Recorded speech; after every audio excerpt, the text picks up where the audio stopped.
Welcome everyone to another episode of Kiwi Talks.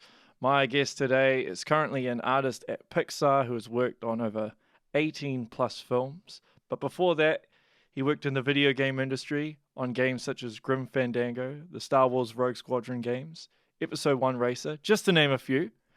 I'd like to welcome Paul Topolos. How are you doing? Doing well, doing well. Thanks, Reese, mate. Thank you. Thanks for taking time out of your day. I appreciate it. My pleasure. My Yeah. pleasure. One of the things I want to know is because you worked for both Lucasfilm and LucasArts, how different were those two, I guess, subsidiaries, I guess you could say? Or Yeah. was there a lot I of mean it overlap and similarities? well, um, I think part of it is, games you're building kind of a world, a place that you can explore and go around. Whereas film, it was shot based. So a shot is a length of film unbroken by a cut. And so you would be breaking down a movie in terms of all the different locations, how much coverage. Whereas a game, you'd be thinking, it was a little bit more about world building. And it was, especially in some of the flight games, the player could kind of fly just about everywhere that they wanted to go. And I think maybe the other difference would be just in terms of an emotional thing that a film is all about emotion, conflict. I guess there's conflict in video games, but it's it's a little bit different. I think games tend to be a little bit more about mood and action, and film is definitely a lot more of a visual representation of a narrative of storytelling. Um, and I think too, when I was working at Lucasfilm, it was it was only about the visuals, and we didn't have you didn't have the limitations of what a game engine could handle. So you didn't really have Yeah. to worry about frame rate. You didn't. I could paint paintings that would be pretty huge, whereas in games, depending on the game, there was a lot more about limitations. Mm. Did you have to transfer between both? So you'd have a frame of mind where you'd be developing games and then you'd do stuff for Lucasfilm, and Well, then you'd have to change your mentality somewhat. kind of. Although, so I just worked briefly on episode one as a storyboard artist, and so that You you're weren't just drawing. credited. You should have been I was credited. uncredited. Yes, I didn't. Yeah, I didn't have enough clout to, and I didn't work. Definitely did not work long enough on it. They had a big story push, and so um, one of the guys that I had apprenticed under, Ian McCaig, who um, there was a big story crunch, and so I got brought up with another artist, amazing artist, Peter Chan, who was did a lot of work for LucasArts. So both he and I went up for this crazy storyboarding crunch. And then a few years later, I was doing more matte painting, but also model painting for the animatics crew on episode two. And so that was in some ways a little bit similar to the work that I was doing on Rogue Leader, because it was model painting and also uh, matte painting, which is kind of like making a background. So in in some ways there are similarities because you're dealing with Star Wars, you're dealing with that kind of Star Wars aesthetic. So it wasn't that much of a switch, and both were just very high pressure, long hours. So there was a lot in common as far as like just the workflow.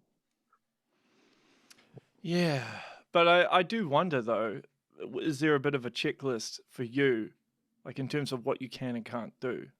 Like how far can you push it before it's deemed not Star Wars enough? in terms of Well, yeah, what was, I mean, artistry.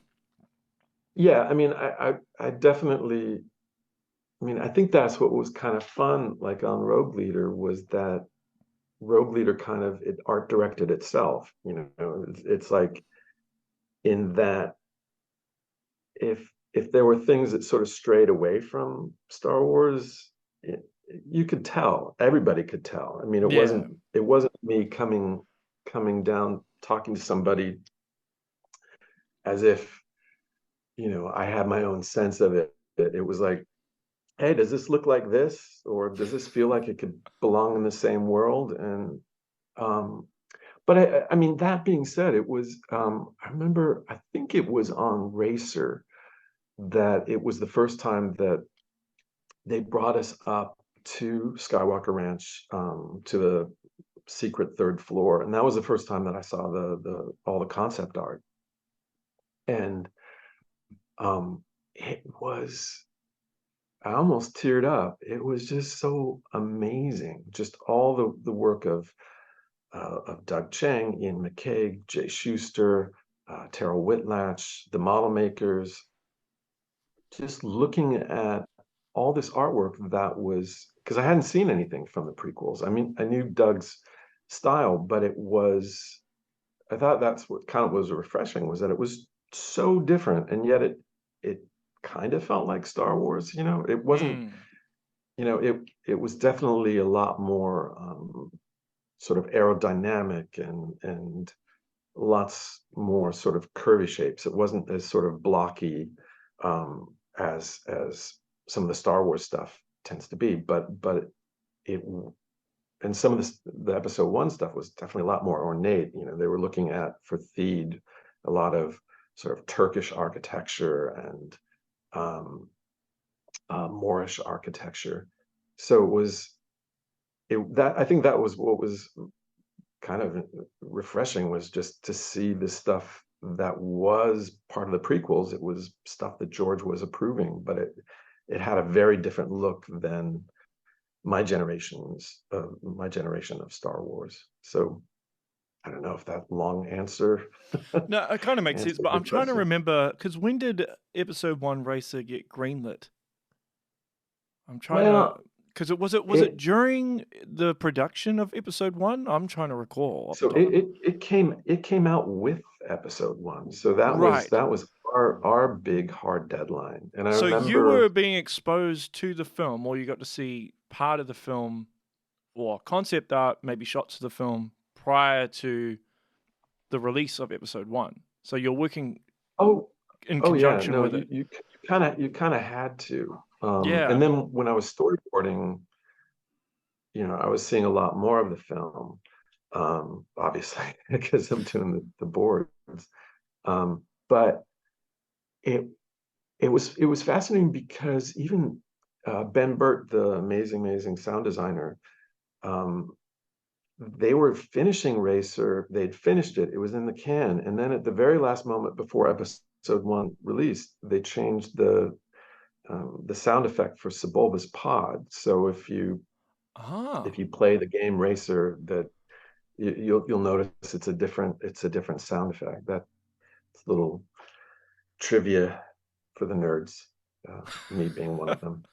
Um, but yeah, and it was fascinating because I remember when they were working on Racer, they couldn't really have the pods for the longest time because all this stuff was very top secret. So they would have two TIE fighters being um, as the engine. So that was when they were working on the programming. That was what they sort of substituted so that nobody would see what the actual racers were for a little while. And then so it was a very, you know, the concept art, all that was very, very sort of secret for a long time during the process. So what was it like for you then when you first watched The Phantom Menace? Considering that you would have seen the pod racer in its full glory, and then obviously you did some work on it as well. So was it surreal? Um, yeah, I mean, I think as an adult, my experience was a little bit different than, I just, I remember sometimes like working at the ranch and something would blow you away. Like I'd be working at the ranch and somebody needed, just as reference, the Jawa gun from New Hope. Mm. There's the Jawa gun right there on the table. And that would just blow me away. Or Sir Alec Guinness's robes, Obi-Wan robes, would be up there. And I would think about how I would be as a little kid. I would just be like, and you can see my hand, I'd just be like, oh, I'm taking that. I'm gonna. But as an adult, your tastes kind of change. And so Of for course. me, the thing that was blowing me away was the artistry and the the craftsmanship. And and I do think, I mean, the pod racing sequences was great, and the the animatics crew did an amazing job for George, and George was really into racing. And so it was really neat to see that. Um, it was a little weird because I would be seeing bits and pieces of stuff. I'd be seeing concept art. I'd be seeing just these beautiful things, and you weren't quite sure how they were all going to fit once you saw the movie. We'd seen a few rough cuts of the film, and so it was both amazing to see it all together. It was, you also kind of saw how the sausage was made, and you're I seeing all suppose these that things. You've got, dilutes the experience somewhat if you yeah, know how and the you sausage kind of is have a being made. hypercritical view of stuff. And I remember early on, my buddy Ian, this was when I started boarding on it. He kind of told me what the story was, and and so I almost like have that vision of episode one in my head of Ian McCaig telling me the story on the veranda of Skywalker Ranch. And so when he's telling me like, oh, Anakin was a slave, like, what? There's slavery on Tatooine? That's amazing. That's why Darth Vader's all messed up. And so you kind of have, I guess it's like people that read a book and then you see a movie, and it might not be exactly what you thought it would be. Or Yeah, yeah.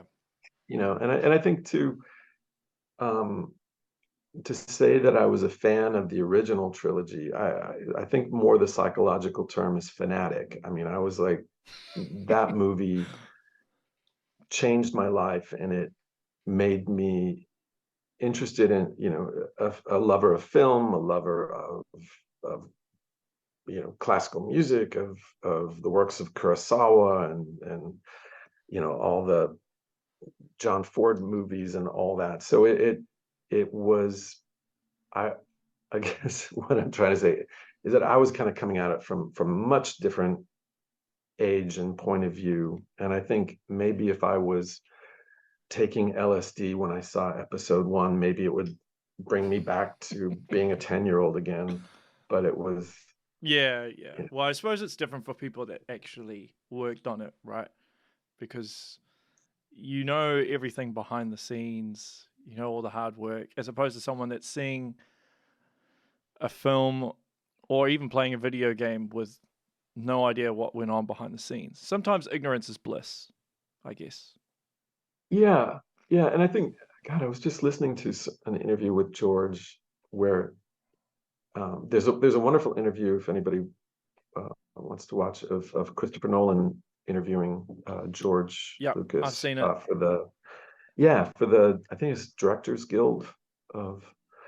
But you kind of get this sense of, oh, sorry, I lost my line, of that George didn't even know how good it was, or that he just saw all these faults with it. And even though, I mean, for me, the special effects as a little kid just were amazing.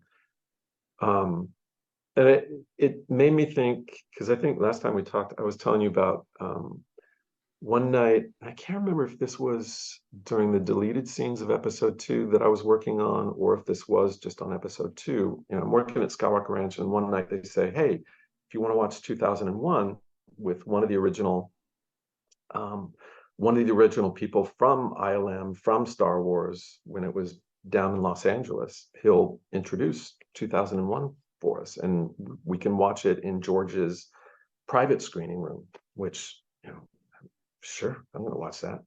And what he was saying about 2001 was that was their benchmark, and they wanted to make something as jaw-dropping as 2001, but fun. And when you see Star Wars, Star Wars was so much fun. It was, part Western, part Buck Rogers, part Wizard of Oz, with these groundbreaking special effects that nobody had ever seen like that in such an enjoyable way. I mean, 2001 is just so breathtakingly beautiful, but it's not really a kid's film. No, it isn't. And I've completely forgotten what your question was. I That's all right. apologize. That's all right. I've even forgotten my own question because I was so entrenched in what you were saying. It's real fascinating. I wanted to ask you about Rogue Leader because I feel that's one of the best looking games on the GameCube. Well, thank you. Even now, it's still. I think if you just up-res it would still look amazing, right? Oh, well, what's funny. I got what was it? I got a quote. It's from Orson Welles, and it says, "The enemy of art is the absence of limitations." A friend of mine used that at work recently, and I thought that was It's a good quote. That was a good quote, because when I first started working on Racer, it was all about limitations. It was, it was like that bit in Apollo 13 where they say you have to make this fit with this only using this. And I think somewhere else they were talking about that the lunar module they only had enough electricity to play with that would be like a coffee maker. And I think the analogy that I gave you was working on a Nintendo 64 game was like riding on a moped that was almost out of gas with a flat tire, and you've got blinders on, and you've got severe diarrhea. I mean, it's like everything. I couldn't believe it, because you're dealing with a postage stamp texture, Yeah. and and that would be 64 pixels by 64, and it wasn't even that. It was 63 pixels by 63 pixels, and you had to copy a row, put it over on the other side. These would be for tileable textures. And then you had to reduce it down to 16 colors using a program called the Babelizer. And then, so each level, you would have maybe 29, maybe 32 textures for the background. And just like that quote about limitations, that was kind of freeing for me, because there've been open-ended games that I worked on that were just you just couldn't get your head around. But this one, it's like you get the 29 textures, you find photographic reference, you iterate, you try maybe 50 different things until you find the best one. And it's like you work off that. And so in my head, it's like, okay, 29 textures, I can do that. 29, okay, 28 now. I just got this perfect one. All right, 27. And so that's kind of this mentality that I had. These textures were precious, and that you were trying to use every part of the buffalo to get a level that looked good. And on Rogue Leader, all of a sudden, the moped's gone. Here are keys for a sports car. Here's a Ferrari. You don't have to worry about that. You're dealing with this. And so I think a lot of us at Factor 5 had been so burned and had so many frustrations on Rogue Squadron that we still had this idea of limitations that was good. on Rogue Leader. And it's like a programmer would tell us how many polygons, what was our limit, and it was so much more than we had on Rogue Squadron. But we tried to be frugal, and so my thing was that, okay, I've got this huge, when Julian, the head of Factor 5, was pitching this to me, it was like, you can do 1024 by 1024, and most TVs were, what was like 480, I think. Yeah. So I had this huge palette to work with, and I could have any color that I wanted. And for me, um, I wanted I wanted this game, now that I had the biggest palette, I wanted it to be ILM quality paintings on the models. I wanted it to blow people away. I wanted it to be the highest quality that you could do. And I was going to use every freaking pixel of that 1024. And I think before that, just because of frame rate and stuff, people were having to paint very small. Even like amazing game like Dark Forces and Jedi Knight, Chris Hockabout was still painting these, and there was, for how beautiful they looked, there was also kind of like a stylization to them. And this, I kind of wanted to go the opposite extreme, that now that we could do special effects quality paintings on the model, I was going to do that. And so I was telling you that, I mean, all of us that worked on the game were huge Star Wars fans, and I think we just wanted to do it right. We wanted to do it right for our memories, for me to kind of like thank, not George necessarily, but thank the movie, thank all the artists that worked on it, and all this inspiring artwork. Because as I'm doing all the paintings for the models, I'm looking at the original models, and I'm using, bits and pieces of those, and I'm painting on top. I'm trying to get these things to look as authentic as I could. And just my respect for the model makers and the craftsmen and the designers, that was what was kind of, I guess, my North Star. And that was the thing that kind of got me really motivated, was just seeing all this beautiful work that was such an important part of my childhood.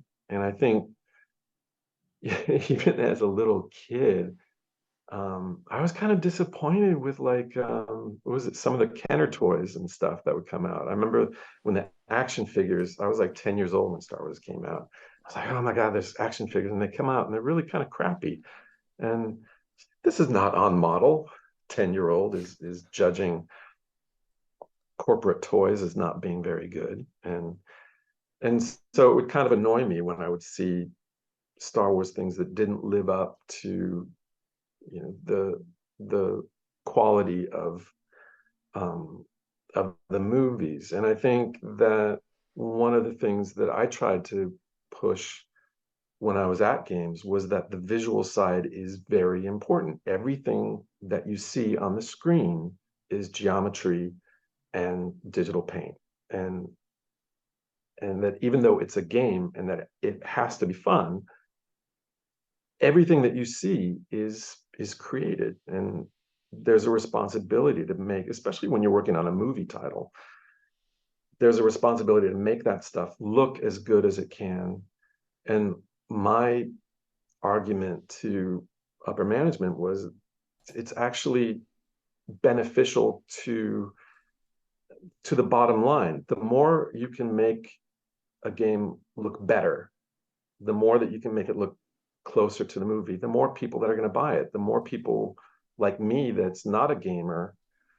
But if I saw something that was amazing looking, that would intrigue me. And I think that was what was like when Chris Cly, who's an amazing level designer, he and I worked really hard on the Space World demo, and worked hard on getting Rogue Leader with a whole team. He and I just were like, we're gonna try and blow these people away, as far as the visuals, because the programming guys in the GameCube itself were just so massively strong. It was just so important to us just to try and make this groundbreaking game, groundbreaking visuals, because Star Wars was groundbreaking. So it was Mm. like we had a high bar to follow. But you did it Uh, right out the gate because it was a launch title for the GameCube, right? So yeah, you well, delivered one of the best looking games on the GameCube right out the gate. Like usually with hardware, it takes developers a while to work out everything before, and then usually by the end of the generation, people tap into the hardware more. But you guys just right out the gate, you delivered one of the best looking games. I think that's still oh amazing to this no, day. thanks. Well, yeah, I mean, it was a total team effort, and I think the thing I was telling you before was that for how great LucasArts was, sometimes they were a little bit short-staffed programming wise, and I think the good thing about Factor 5 was that it was programmer heavy, and it was a Mm. very small art department. And I think um, for, for me, Rogue Squadron, I don't know, I think the word dumpster fire kind of maybe overused, but it was a hard game. It Rogue Squadron was very difficult to get through. And pretty much right after Rogue Squadron, we did Rogue Leader, and we had learned the hard way so much from Rogue Squadron, and so we didn't want to get burned again. So it was like we were able to hit the hit the ground rolling. No, what I'm trying Hit the to ground think of the running. right There you go. analogy. Hit the ground running. Yeah, Yeah. you don't want to be rolling. You don't No, want you to be wouldn't want to be rolling. rolling. No. But it was again this idea of limitations of like we knew, okay, we can use so much, we have so many more polygons, we've got so much more space for textures, but you got to keep the frame rate. And we knew off the bat that we had to limit ourselves. Like, even though it looks great, it is there's a limited number of textures, a limited number of polygons, but we tried to squeeze everything that we could out of that. So you know, it, I think on the good side, it was the right conglomeration of the right people at the right time. Um, and I guess none of us had social lives back then. I mean, it was like I think I told you it was like the opposite of Das Boat, where at the end of 9 months, we were all pale but pudgy from all the rich bad food that we would, or not bad food, but we would be eating comfort food just about every night in the office. And So you were crunching a lot, I take it. we were crunching for 9 months. I mean, Really? for the whole So how time. many It hours? was, How many hours are we talking a week? well, so I was telling you that the weird thing was that I agreed to do Rogue Leader, and so the only two LucasArts people that were brought over were Chris Cly and myself, and and I agreed to join, and then all of a sudden I get a call from Lucasfilm saying that they want me back for episode 2, which was just such an honor. And it was also like the parent company is asking for this. Mm. So, I think I told you that it was like asking my mom and dad for permission to do something. It was like I had to ask Factor 5, I had to ask LucasArts, but both of them knew that the parent company was asking for this. And so their thing was, well, we'll give you permission to work yourself to death, but if you can't fulfill your obligations to Rogue Leader, then we'll have to, you know, tell the parent, we'll have to tell Lucasfilm that you can't do it. Right. So it was during that time, it was two full-time jobs for me. It was going into maybe Factor 5 at about 9:30 till about 2:30, and then driving up about 20 minutes to Skywalker Ranch for like 2:30 until 11 midnight 1. And then I would flip it the next day. I would do Lucasfilm in the morning and then Factor 5 in the evening. Was that And all 7 the days a Factor week? 5 guys, yeah, 7 days a week. I think I had Oh my one, God. And how long I think I had how long was one. that for? How Well, long did you do that? it was a good 9 months, 10 months.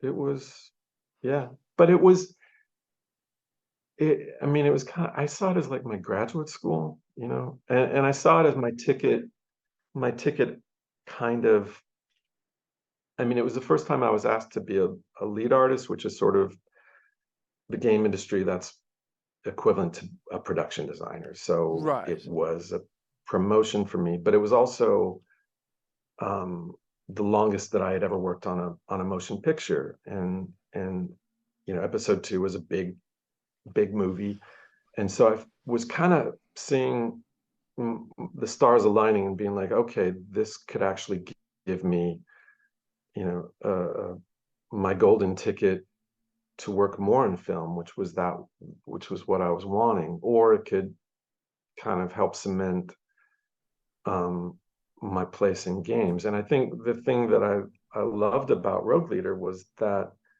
it was like what I said was like, look, I'm going to do all the ships, I'm going to do all the landscape stuff. I'll take on the worst job, I'll take on the hardest job. You want special effects, I'll give you laser textures and all this stuff. And I didn't mind that because it was just such a small team. I mean, there was just, there was me and Jim Moore. There was amazing modeler Bastian Hoppe, and Mario Bastian did all the cockpits, all the ships, all the rebel ships. Mario Wagner did the TIE fighters. Um, and it was a very small group. And we just, for me, it was kind of, for how difficult Rogue Squadron was, Rogue Leader it was, even though the workload was so much bigger and it was more complex, I could just go into work, put headphones on, listen to documentaries about World War I or whatever, and just geek out on painting spaceships all day But and painting cockpits. how do you maintain that for that duration of time though? Because They had you're going alcohol. back and well, yeah. Well, It I was a imagine German so. company. I know, but if you're going back and forth between two companies 7 days a week for 9 months, I'm just wondering how you maintain the energy and Well, yeah, still sort of stay focused. Because wouldn't eventually you'd get tired and drained, and I would think it would be hard to maintain such a high level of work for that period of yeah, time. I mean, obviously you have a yeah. superpower there. It's not a smart. I don't even think it's a legal way to work either. But Well, it worked in your I mean, favor because you're in a good position now. But yeah, but so I mean, it's an interesting thing because I mean, I think now a lot of us talk about work life, balance, yeah. but it was strange because I was getting to go to Skywalker Ranch every day. Every day I was able to, they give you a special key. You go into the main lobby of Skywalker Ranch and you put the key in the door, which because the floors only go up to the second floor, and you Ah, have this magic key that takes you up to the third floor. And so, I mean, there was something magical about sort of achieving your dream um, of being able to be there. I mean, like I was saying, just me being able to get my head down at Factor 5 and be painting X wings and Y wings, and there was something meditatively wonderful about that. So it's like my memories of that time are not bad. It's actually, you well, know, yeah. If you enjoy what you do, then I guess it's great. yeah. I mean, I think if I'd been, I mean, it was kind of, it would wear you down, but we were all, um, it's like that bit in Full Metal Jacket where the editor for Stars and Stripes is saying, it's a shit sandwich and we're all going to have to take a bite. It's like all of us knew that we were in this, um, especially, I mean, Rogue Leader had to come out on that date. It had to be a release title. And usually, and with movies, 99% of the time, well, maybe not 99, 87% of the time, they come out when they're supposed to. So it's like all the teams, both the animatics team at Lucasfilm and Rogue Leader, we were all in the same um, trench. No, I don't think I should use war analogies, but it made A it lot of game developers do easier. use war analogies when they, Yeah, particularly but when they talk about crunch. So it's fine, I yeah, think. but nobody died. Nobody No, died. nobody died. No, that is true. But it's a different way of looking at things. I mean, um, the guy that I studied under, Ian McCaig, uh, when I was first kind of like working for him and being his assistant and his apprentice, and I'd pick him up in the morning because back then he didn't drive, and he'd be like, "Yes, Paul, I was up working till 4 in the morning, and I feel excited. It's great." And being around people like that was inspiring. You would Mm. there were all these stories of the art department at Skywalker Ranch just doing crazy hours, and animatics too, and just there was this camaraderie of trying to get all this stuff done, and it was sort of infectious. And I remember there was a kid that was working on episode 2, a guy named Dorian Bustamante, who's 20 years later now he's like layout supervisor. He was worked on so many of the Marvel movies, and now he's Disney. He was telling me that even now he's given a deadline, like, oh, you got to have the shot done by Thursday, and it's Monday. And he wouldn't be thinking Monday, Tuesday, Wednesday, Thursday. He would be thinking, all right, there's 24 hours in a day times Monday, Tuesday, Wednesday. So he'd just be thinking in a totally different way than All right. um, yeah. And so when you kind of have that fire in your belly, you know, I think that's um, what's great about being able to work in such a fun industry, even though it can be high stress, is that there's kind of an excitement. You get a buzz of doing this stuff that millions of people might see, and there's also the stress of not wanting to mess up. So Is there like imposter syndrome almost with it? imposter system, definitely, definitely, but to a point. I mean, I think there are things that I know that I'm not so great at, and I'm afraid of being sniffed out. Um, there are other You can tell me things off air. that You can tell me off air what that is. no, but well, my second day storyboarding, I don't want to. It wasn't really a panic attack, but I went up to Ian and just said, I'm in way over my head. I don't think I can't do this, Ian. And here it was. This was, you know, the first movie that was working on. It was episode 1. It was what I wanted to do since I was 10, and I was kind of freaking out. And Ian calmed me down, and he was just like, "Don't worry, Paul. Let me just do your blue boards, which would be like really rough sketches, and then you just draw these and make them beautiful." And that calmed me down. And it was like next day I got better, and next day I got better. But that was definitely imposter syndrome of walking in. um you know Doug Chang is just like this amazing, well, I mean, they were all amazing. Doug, Jay, Ian, Terrell. um I think my super, if we all have superpowers, my superpower is not really something enviable. It's just that I know that I can quickly in Photoshop make something look Yeah. real-ish. So Mm. that's not the sexiest superpower. There's not going to be a comic book made out of me. You're not going to see me in a You're Marvel too movie humble, Paul. with my stylus and my tablet. Say hi. I'll make that look real for you. Yeah. Paul's come to save us. But it's like with that stuff, I knew because I had done it so many thousands of times, under pressure. I knew I could do that. Mm. And so even I was telling you that, I did a lot of work on Lightyear, Pixar's Lightyear, and that aesthetic was a similar aesthetic. And they were like, God, you're fast, Paul. And I was like, well, I was doing Well, this 20 years. you learned it way Yeah, back then, right? Hmm. yeah.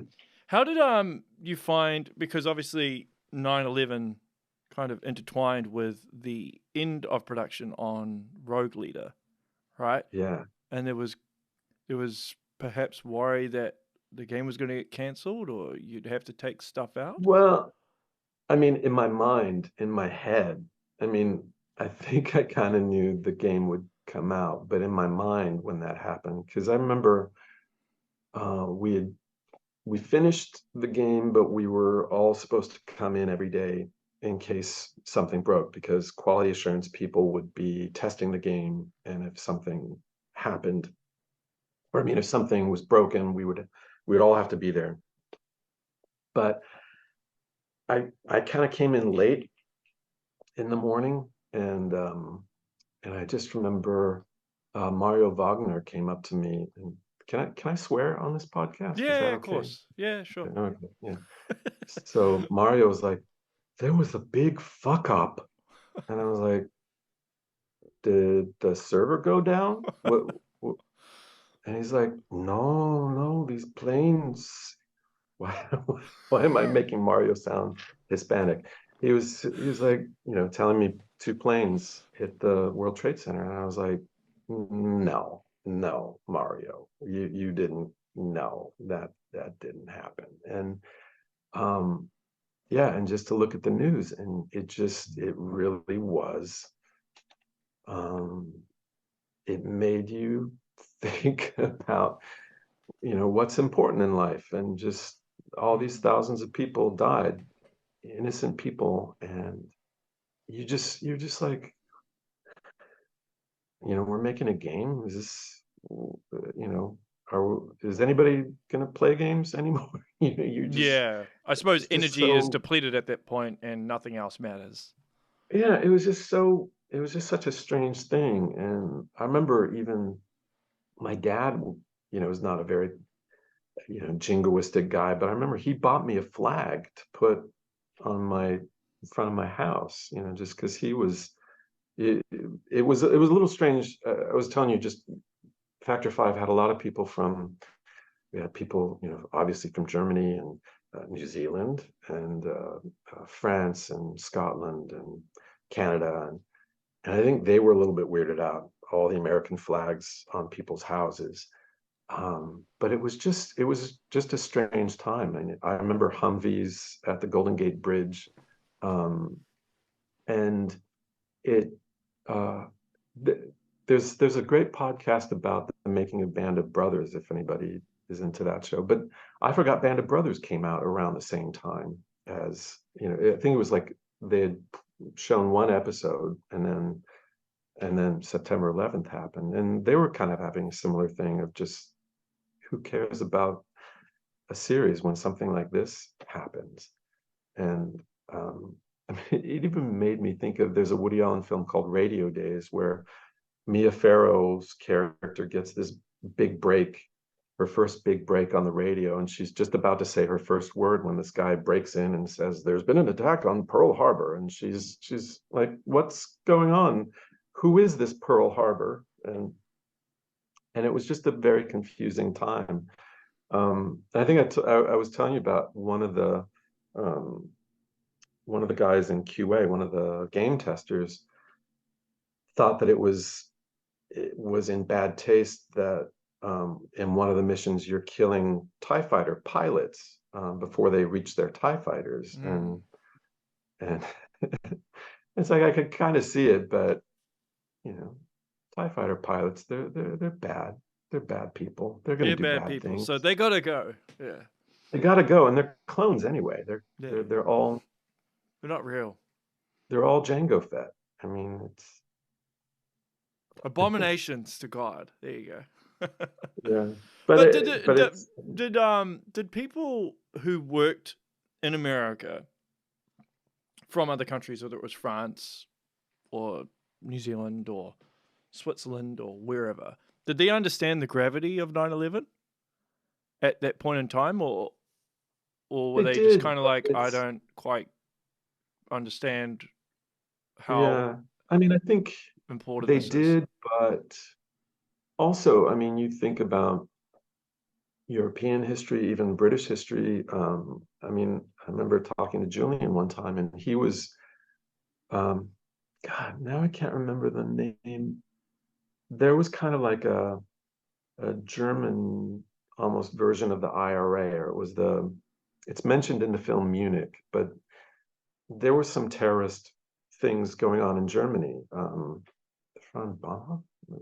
God, I don't know the group, but I mean, I think it was definitely strange for them. And Kershaw Karatesh, lovely guy, and we were kind of protective of him because even though he's not Arabic, he's Turkish, but he didn't look like Joe American six pack, and I mean he was fine. But you were hearing about people that were Sikh that were getting beaten up because just some Yeah, stupid. So I think even um, for some of the guys from Germany, just seeing the American flags was kind of a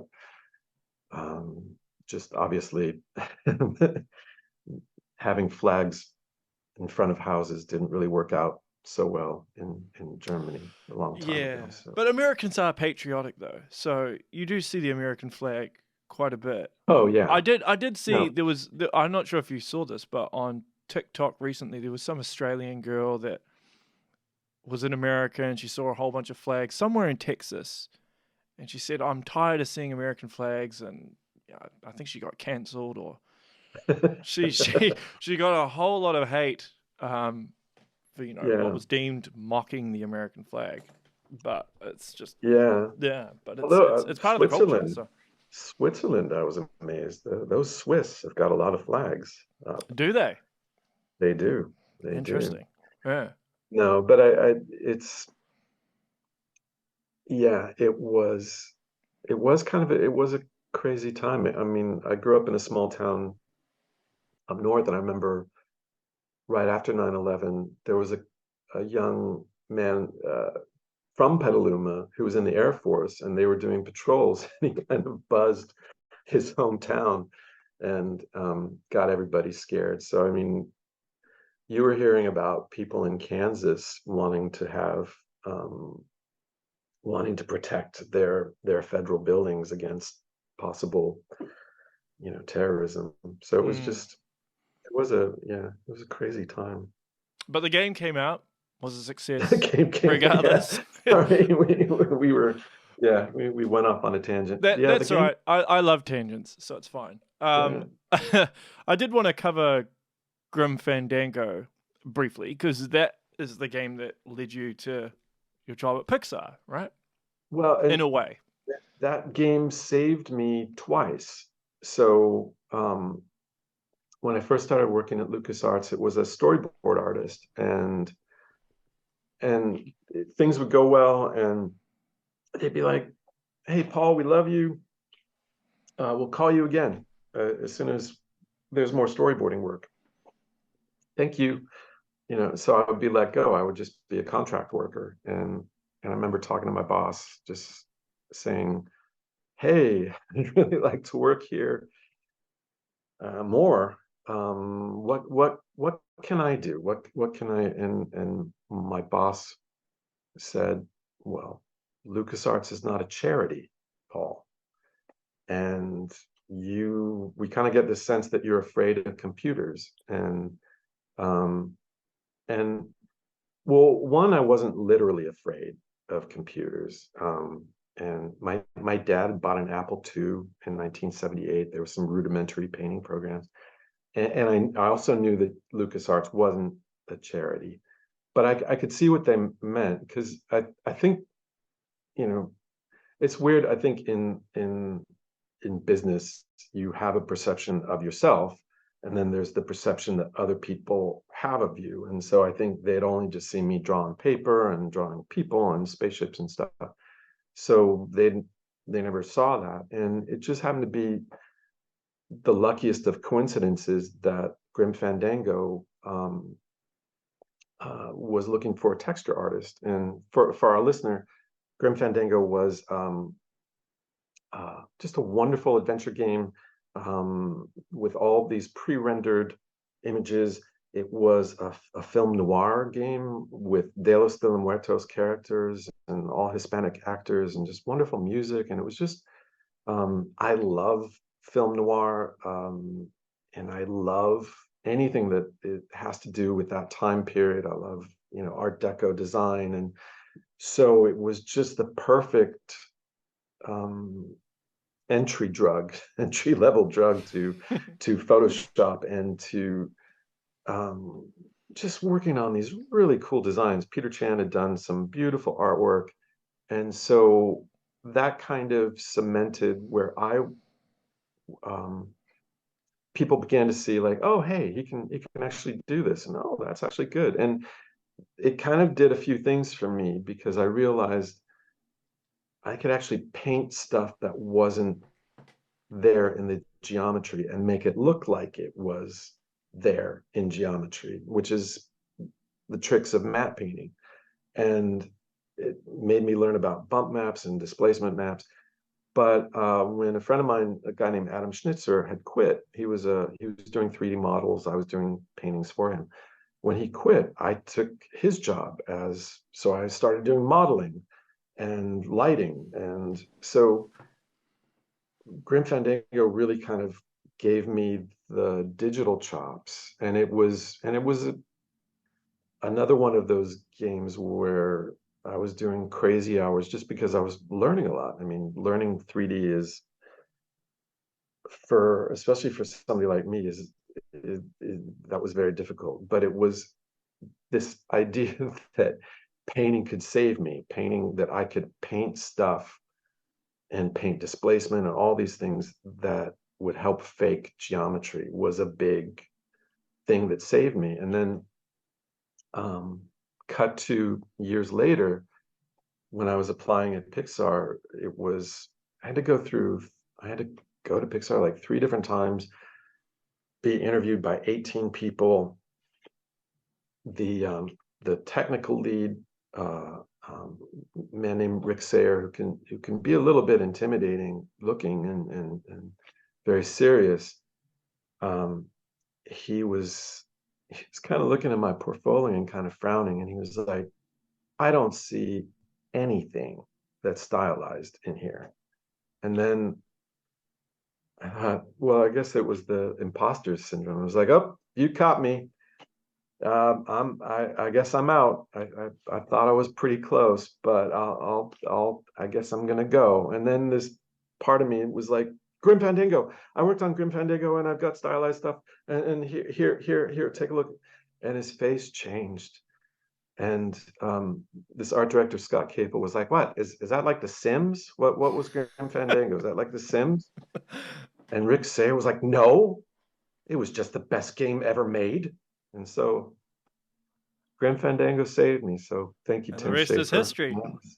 Yeah, yeah. And I think, that, and I think, to me, LucasArts, my time there and at Lucasfilm just really, it was kind of the finishing school that I always needed. And that was, like I was saying before, even though that was so much work, that was kind of what helped get me into Pixar, which was kind of what I had always been wanting to do. Was, I remember having this big debate with some of my friends at Lucasfilm. And I was like, well, would you rather work on, would you rather have lots of responsibility on a bad movie, or would you be okay with, it's almost like a lesser role, but on a film that would be a classic that people would remember and that you could feel proud of?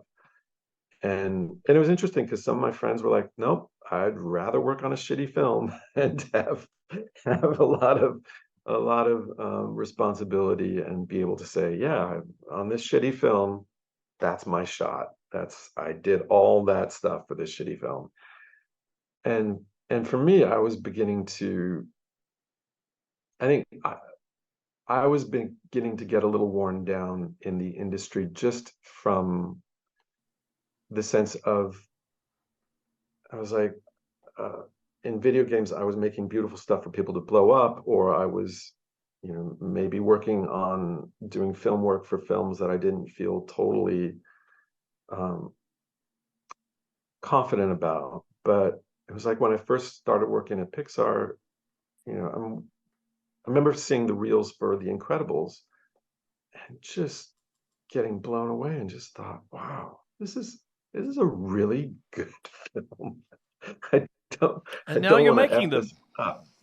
Yeah, no, so it was yeah, so that's my long-winded story. I think that's a good place to wrap up.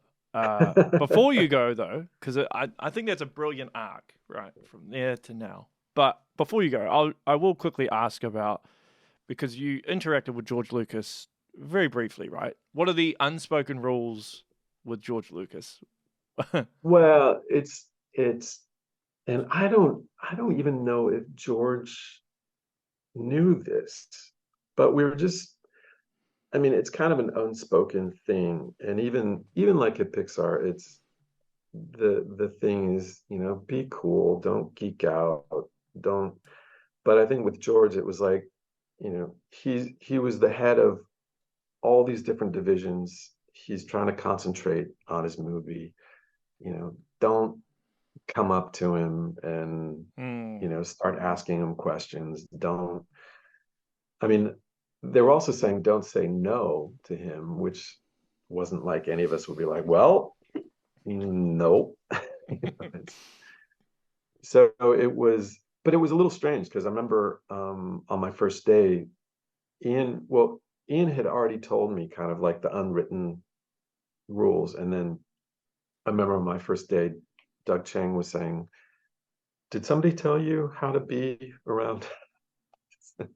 Because I think George is kind of shy and, he's not really comfortable people coming up wanting to shake his hand or, um, there was some guy that did that, some guy that had just started at ILM and went up to Jordan and was like, you're the reason I'm in this industry. I just want to thank you. I'm going to work so hard for you. Da, da, da, da.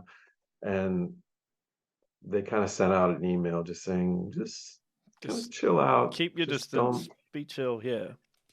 Yeah. And Well, I don't think people like it when you geek out over them. I think they find it very uncomfortable yeah, I think because it's it not kind of normal. depends.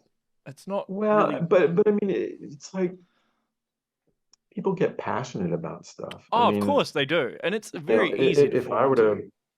oh yeah, I mean, if I were to see Steven Spielberg, I would politely geek out and ask him questions about Empire of the Sun, and just Yeah, yeah. you can't help, because I mean, so many of these things are part of your childhood, and I think but it's again, it's sort of strange when you see how the sausage is made, that it's a different, that it is a little bit different, and I think we would see famous people like at Skywalker Ranch, and it was just strange that I would see them, but I mean, I'm a shy guy, so I wouldn't come up to them Really? anyway. You But don't seem shy to me. no, but I can't remember if I told you, but it was like I was they have like this rec center thing at Skywalker Ranch, and me and the animatics guys were getting lunch, and I see Paul Thomas Anderson, the film director, and I'm like, oh, there's Paul Thomas Anderson, and I kind of got eye contact with him just for a second, and he looked at me and he was like, it's like, yep, you spotted me. Now what are you going to do? Are you going to come talk to me? All of a sudden, I'm just like, Uh, um, um, just going back That's to my lunch. yeah. Cool. Well, hey, I'll wrap up there. I could speak to you for hours, but time is of the essence. But if anyone wants to keep up to date with you and what you're doing, is there any way they can do that? Um, not You don't really. strike me. You don't strike me as a social media guy. I could be No, wrong. I don't tweet or what do you do now on Elon Musk's X? Do you X? Do you? I don't But know yeah, actually. no, I mean, I still call it tweeting. I still call it yeah, Twitter. Maybe he'll call it Twitter X. I don't know.